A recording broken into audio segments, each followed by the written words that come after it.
আসসালামু আলাইকুম viewers, welcome to mother cooking channel.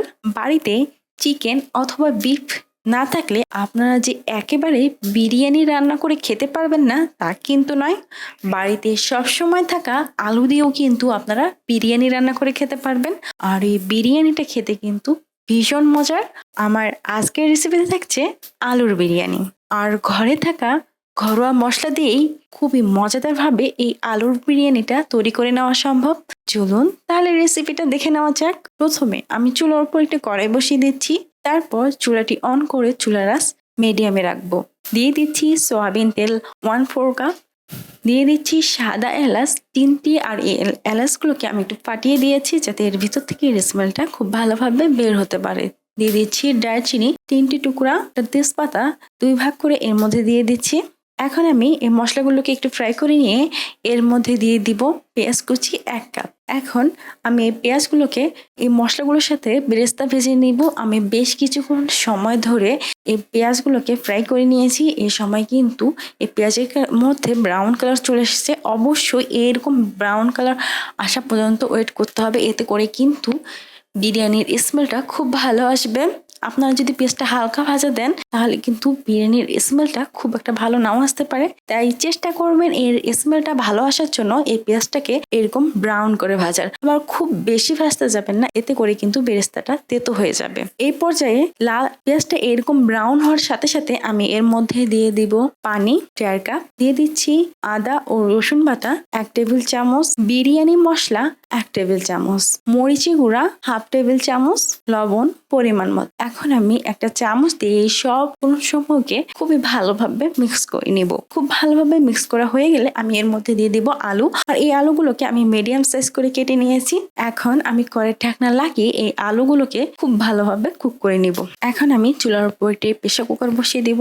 তারপর দিয়ে দিচ্ছি সয়াবিন তেল 3 টেবিল চামচ, দিয়ে দিচ্ছি সাদা এলাচ 2টি, দারচিনি 2টি টুকরা, তেজপাতা 2টি। এখন আমি এই মশলাগুলোকে হালকা ফ্রাই করে নিব। মশলাগুলোকে প্রায় 20 থেকে 30 সেকেন্ডের মতো সময় ফ্রাই করে নেওয়ার পর এর মধ্যে দিয়ে দেব পেঁয়াজ কুচি 1/4 কাপ। এখন আমি এই পেঁয়াজগুলোকে খুবই ভালোভাবে ফ্রাই করে নিব। আমি বেশ কিছুক্ষণ সময় ধরে এই পেঁয়াজগুলোকে ফ্রাই করে নিয়েছি। এই সময় পেঁয়াজের মধ্যে হালকা ব্রাউন কালার চলে এসেছে। এই পর্যায়ে আমি দিয়ে দিব পোলার চাল। আমি এখানে 2 কাপ মেজারমেন্ট কাপে 2 কাপ পোলার চাল খুব ভালোভাবে ধুয়ে দিয়ে দিয়েছি। তারপর দিয়ে দিচ্ছি আদা ও রসুন বাটা 2 চা চামচ।